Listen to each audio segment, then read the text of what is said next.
Hello and welcome to the Anatomy of a Realtor, where we are building wonderful realtors one exercise at a time. I'm your personal trainer, Mike Seiler, and I'm joined by a very special guest today, Jackie Ralph from the Canadian Mental Health Association, Grey Bruce. I met Jackie about a year or two ago at a conference. She was a wonderful speaker.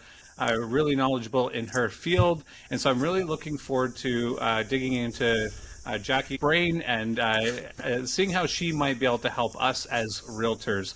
And so I'd just like to give Jackie the floor a little bit to introduce herself.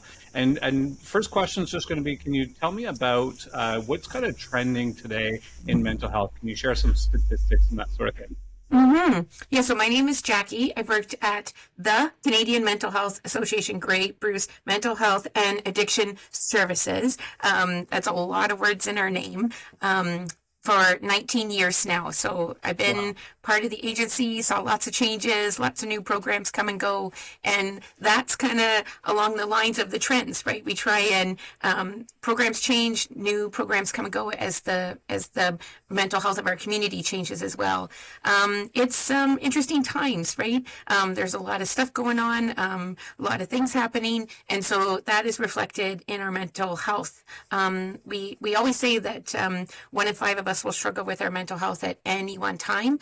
But I know certainly since the pandemic, what I call the triangle of wellness has flipped upside down. And I think people are still struggling to get back to their good place after that. Our DUIs are at a 20-year high, so that's something we're seeing again that we had hoped we had kind of moved past. You can't go through the news and not hear about opioid overdoses, so that's still a crisis that we're really concentrated on and focusing on. And about a year and a bit ago, we had the impact study, Grey Bruce impact study come out, and it let us know that suicide is the #1 cause of death of males in our area 25 to 44, and that's higher than the provincial average. You kind of put all that together, and it's interesting times. And so we know that this is the type of season, the type of time where we want to make sure that everyone has the knowledge of where to find help, when to find it, and how to offer it to somebody that they're worried about. Yeah. Can you explain that triangle? Because you mentioned it at the presentation, and can you explain that a little bit? Yeah. So to me, that I always understand things in pictures. So I put everything in a picture. And we used to always say that at any given time, 70% of us we're doing okay. We're feeling good. We're happy with how things are going. We've got the stuff that we need. And then we say 10 to 15% of us kind of up in the middle of the triangle, are just struggling with stuff. And we always call this situational, things that have been added to my life or taken away from my life that I did not ask for, and I don't like it. But I seem to have no control over it. And then the top of the triangle, the smaller piece, is mental illness. So when the situational stuff just isn't figuring itself out, it's just not getting better by itself or with the things that I'm kind of throwing at it, then if it goes on a long time and it's not getting better by itself and it's now starting to negatively affect my ability to do just day-to-day things, that's when we look at it as a mental illness. But kind of during the pandemic and since the pandemic, our triangle went upside down and there was less people able to put up their hand and say, hey, I am actually doing okay, I'm feeling good. And we found ourselves kind of bouncing around in the top parts of that triangle, and the top got a lot wider. Yeah, such an impact statement, and that's heavy. It's heavy. We're all affected by that, whether we're on that part of the triangle or having friends, family, kids. Got it. Like we're all dealing with it, and it's super tough. We all know 5 people, right? Is what we always say. We all know 5 people. Yeah. So absolutely. 100%. Yeah. So to shift this a little bit into how mental health and illness affects realtors. I want to pick your brain a little bit with realtors, often new realtors getting into the business. It could be several months before they get their first commission check. They work all kinds of strange hours, and that itself is probably the #1 reason why 90% of realtors fail in this business. And so there's a huge roller coaster ride that realtors go through getting into the business. If your son or your daughter were to get into real estate, what would your advice be to them going in that kind of roller coaster. Yeah, because you're the ultimate commission job, right? Like, you think that's how you get paid, and that can be a tricky place to navigate. So you definitely have to have the support of people around you to be able to get into that. And it's also one of those roles, I imagine, where you can, work your hardest, work the biggest hours, and unless there's a buyer for that house on the other side, it still may not happen in the time that you want it to or hope it to. Yeah. So there's, I always think about my stress is based on the number of things or situations in my life that I have control over. And so the more, to help with my stress, I find the things I can control and I control the crap out of them. So I make sure like I have a routine and I do things, I know what's happening and I can earmark what I can do about things. But on the flip side, you guys got a lot of things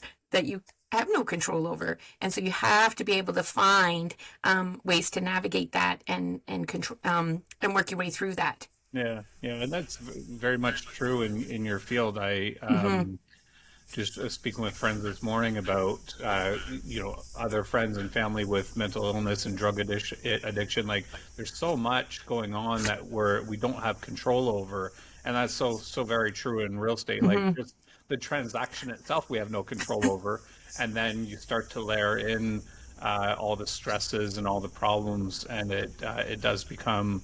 I sold real estate for many years, and then I became a non-selling broker, and I used to only have to deal with my own mental health and deal with my own clients, and now I'm probably have a similar role to you, Jackie, where like my phone rings every day, dealing because they don't necessarily call you when things are good, right? Right. So it's up to you. Actually, I see a transaction go through on the door, and I text them and say, "Hooray!" Right? Right.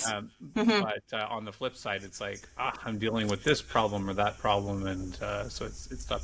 Now, on a similar note, like we as realtors with these financial problems and inconsistent schedules, we go home to both spouses and children, family, and that sort of thing.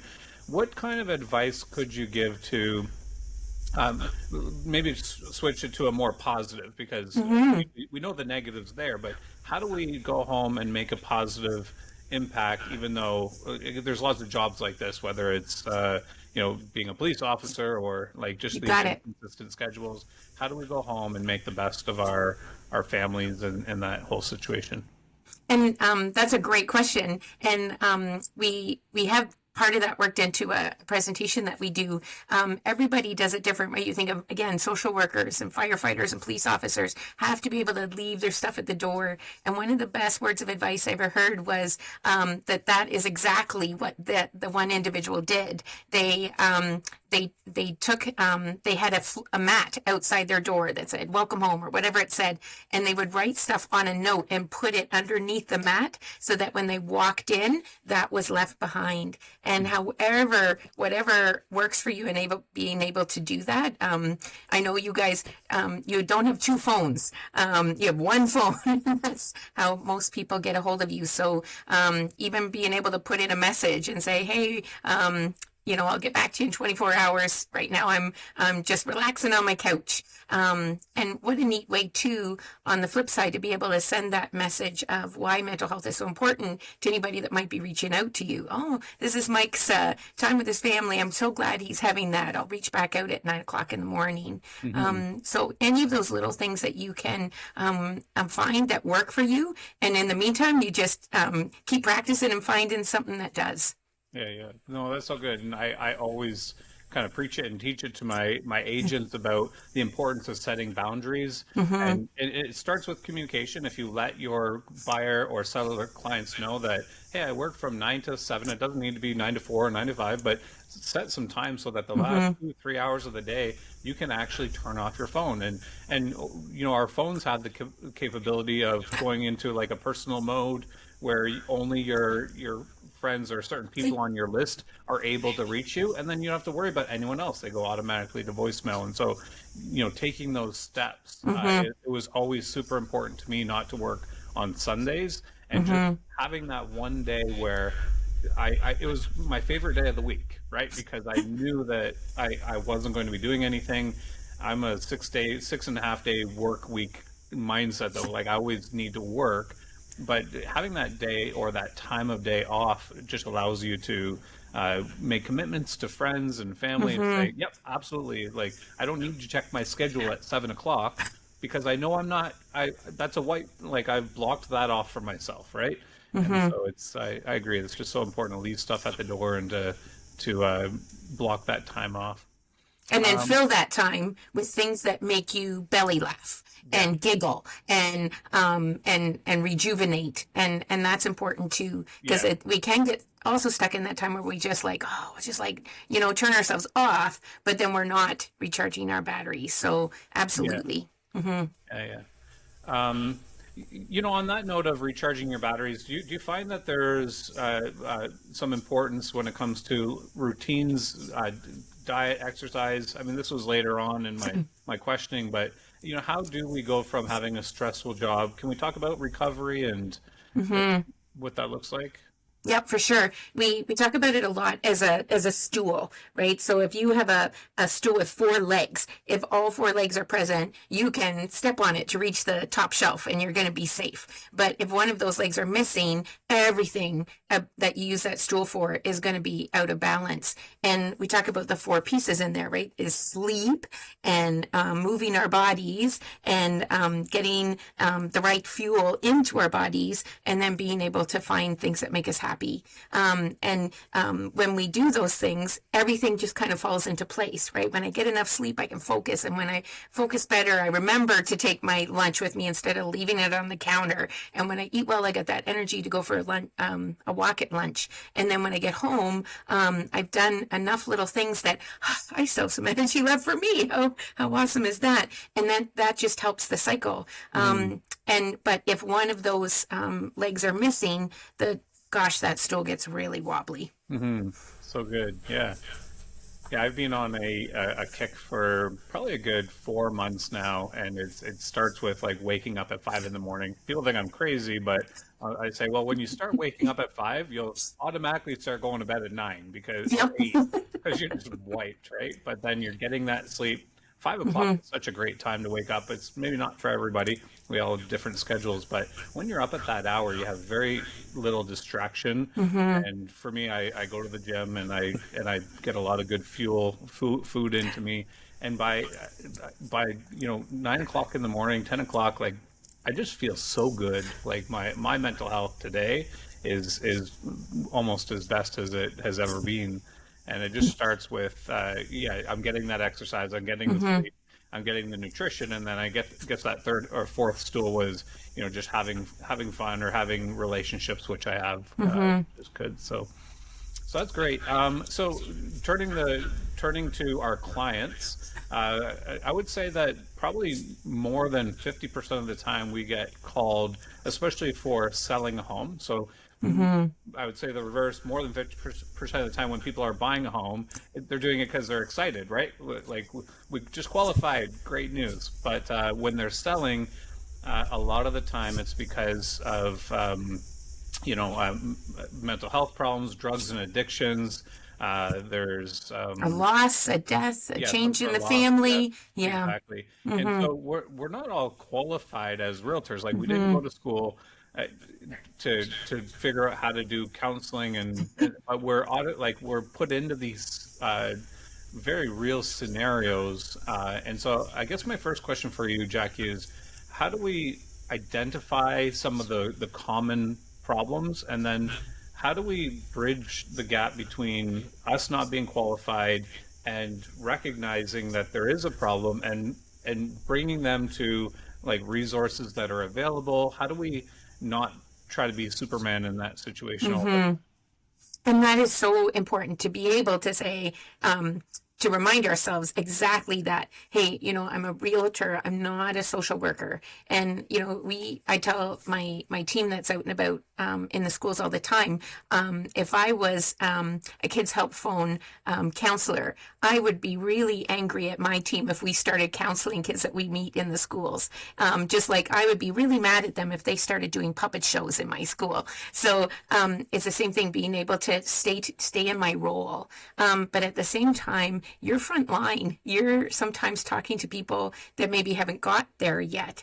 And we talk about mental health help as marketing. It's all marketing. It's kind of what you guys do when you're selling a house. It's marketing a house. It's livability. It's walkability. It's ability to feel like home. And that is really what we need to do when we're talking about help in the community. Being able to say to somebody, well, you got a lot going on. Have you talked to anybody about this? That's always a worthwhile conversation to have. And that reminder in that moment to be able to say, because there's so many people out there who would just love to help. And they're there for that reason. That's kind of usually how we do it, especially in the schools. When we have comments come up in the classrooms, we just say, hey, I think we need to rope somebody in with us because this is a lot going on. Is it okay if we reach out to your teacher or a counselor at the school? Because again, that value of being that first on scene, you truly are. And being able to then distinguish, I don't have to fix their problems or make their problems go away, but ideally just how I talk about the services. Do I put a human face to them? Do I say, hey, I talked to this girl Jackie from CMHA, and she was telling me about this new crisis line that I had no knowledge about, and I was just so happy to hear that we have that now. Yeah. And that would be a good use of that resource. I think a lot of communities are, even realtors have a new insurance plan with a dedicated phone number that we can call for emotional or mental health care and support. But yeah, I think a lot of communities have those hotlines and those numbers, and that'd probably be a good use of that resource to say, I don't know exactly what you're going through, but here's a number to call, and what does it hurt just to bounce it off somebody who's very qualified in that field or what you're dealing with, that sort of thing. Exactly. So I would walk around with a stack of 211 cards in my pocket like nobody's business, and just because that's what it's for. It's all 211. Everything's in there. And where does 211 extend across? Is it Canada? So it was originally created in the States, and it really got a good working out during Hurricane Katrina, because people could call, where do I go for safety? And then somebody who has a boat and is able to help can say, hey, where do I go to help somebody? And then it just kind of broadened from there. So it's been in Grey Bruce for 10 years. Nice. And during the pandemic, when there was extra funding, they filled up all the pockets that were missing. So 211 is now all across Canada. So it doesn't matter where folks are listening in from, you can get it all across the continental Americas. So somebody pick up right away? And got it. And they don't, they're obviously trained, and they don't dig too hard, and I don't know. Yeah, exactly. All your personal information, that sort of thing. You got it. And the same thing, they're not counselors, they're information and referral. So I always kind of think of them like Amazon. When I go onto Amazon and I look for something and I type it in, underneath it says, hey, the last 4 people that bought that also bought these things. And I'm like, I didn't even know that was available. And I would like that as well. So when you call 211, you get a real live person, and it doesn't cost you a dime. And they are able to distinguish between the region of Durham and the town of Durham. They're able to locate you. And from there, they go, hey, these are some resources that kind of fit with what you're going through. And they even have the ability, depending on what the resource is, to actually start the intake process right there on the phone. So things like the backpack program that United Way does and the winter warmth programs, they also act as the intake. And then someone will call you back and say, hey, I hear that you were looking for a resource that maybe I can offer you. When do you want to meet? Nice. Now, so to turn it around, oftentimes, and I like that pyramid illustration, because Oftentimes when we're going into listing situations or buyer situations, and they're dealing with their problems, they're projecting it back onto us, not because Mm-hmm. they don't like us, but Mm-hmm. it's just a byproduct. Where, like you said, kind of a frontline worker. Yeah. Like, how do we deal with? Um, I mean, on one extreme, it's abuse Mm-hmm. to feel that, they're whether they're swearing at us or texting Mm-hmm. us and calling us at all hours of the night. I mean, there are some extreme cases, but when you feel like it's kind of getting out of control, or just getting to that point where you want to like kind of nip it in the butt, Mm-hmm. what would you say to realtors? I again a wise person at a conference, and I wish I could claim it as my own. Has a Q-tip taped on the very top ledge of their laptop, right up by the camera, and the Q-tip is their reminder to quit taking it personal. That in those situations, which can be so hard, because you every I would imagine realtors are in the business because they love people. They like to help people, and boy, can it be hard not to like absorb those comments and feelings, and especially when they're big ones. And when we think about how we respond in those situations, the best facts over feelings is always the best, right? When you think about when you talked about putting up your boundaries, hey, again, that reminder that I work from this time to this, and just not getting into that conversation that can get bigger and bigger and bigger, because again, when we start to, hey, that really hurts my feelings, and that's what we want to say, but then that just it becomes a bigger storm. Hmm. And so I've got one right there at my QTIP, right? Nice. That when somebody's going through some stuff, it's their stuff. But I can do this small piece, and that's the part that I can control. So dang it, I'm going to control the crap out of it. Nice, nice. Mm-hmm. Okay, cool. I will do a rapid fire for. I like the stool illustration, so the four legs. Mm-hmm. Just give me uh, one tip that's kind of top of mind for you. Like if somebody's dealing with sleep issues right now, what would be a direction you would send them, or what's a vitamin? I don't know. Give me one thing that you're like, oh, you're dealing with sleep. This is the coolest thing, or this is the where I would start picking on you, or what do you say? Yeah, so I all I can do is do me because every single person is going to be different. Right. So my sleep hygiene, I go to sleep with videos playing in my ears, and I'm out like nobody's business. And I definitely sleep better when I get my 10,000 steps because my body is tired. If Nice. my body's not tired because I didn't move it, I'm not going to be sleeping.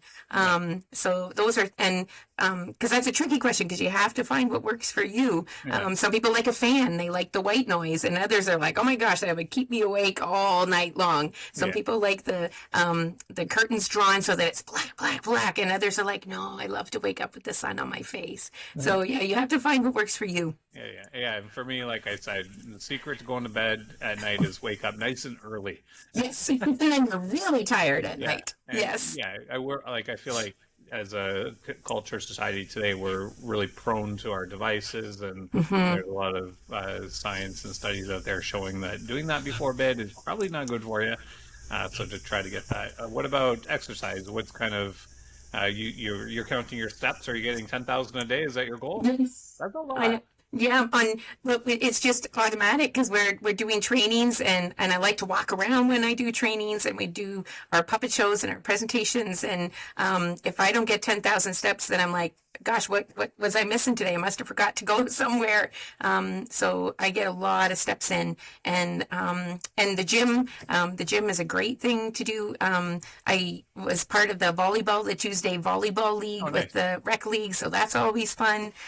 Yeah, and again, finding things that don't feel like work, that you do it because, gosh, I really enjoy doing that, and it really makes me feel good. Nice. Good, good. What about diet? Uh, Mm, how does diet affect mental health, and what would be the number one thing you would be telling people if you can do this one change or mm-hmm. focus in this one area? Would it be water consumption or eliminating the sugar, or what would it be for you? So I am the hypocrite on that one because I drink a lot of water, but it's only caffeinated. I drink a lot of coffee. And so to help balance that, I never was a breakfast person. So I call it my lean green pooping machine every morning. I have my smoothie and it's got my psyllium in it. It's got my, all my vitamins in it. It's got my probiotics in it. It's got, spinach that the blender makes, so I get my greens in there. And that's what works for me, because those four food groups are there for a reason. They're not there just as a picture. They're there because that's what works. And the best we can stick within those four food groups, the better your body's going to feel. I totally agree, and that's changed. I'd say it's changed my life, but it's really helped my past 4 months of success. Is when you can start the day off right, and I have greens and my supplements and my protein for like right after I come home from the gym, and by 12 o'clock I'm not craving all that other stuff. I'm still a little bit weak on my water. Same thing. I prefer coffee or water. I'm glad you didn't say Coke. So coffee's certainly not as bad. So I saved the best for last, and that's around relationships. And we're certainly we're at a kind of a depressed state. As like I was just walking with a friend out of the gym yesterday, and someone's passing by us and their heads down. Like we're just not great at having like communicating, and both of us, it's like, hey, have a great day at the gym, that kind of thing.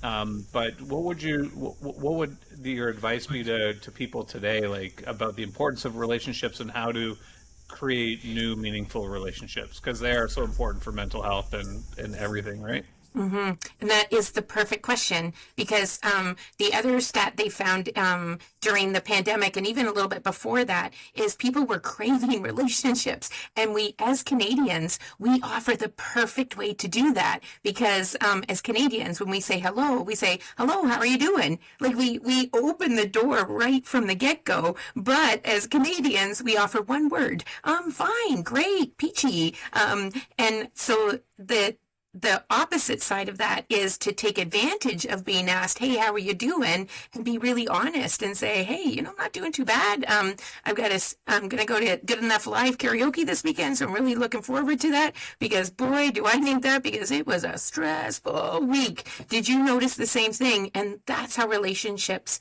are built, is when we actually take advantage of that question.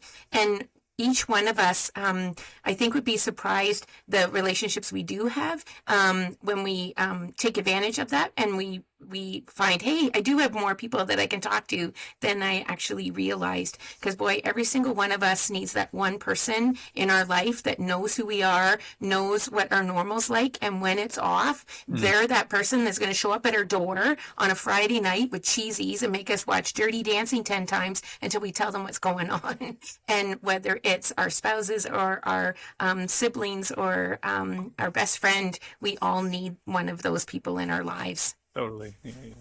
So good, Jackie. Well, I trust that the realtors watching this got some value out of your bubbly, cheerful personality. I hope that you go on and just have a wonderful day. Thank you so much for joining me today, and we'll talk again soon. I look forward to it. Awesome. Thank you. All right. See you later.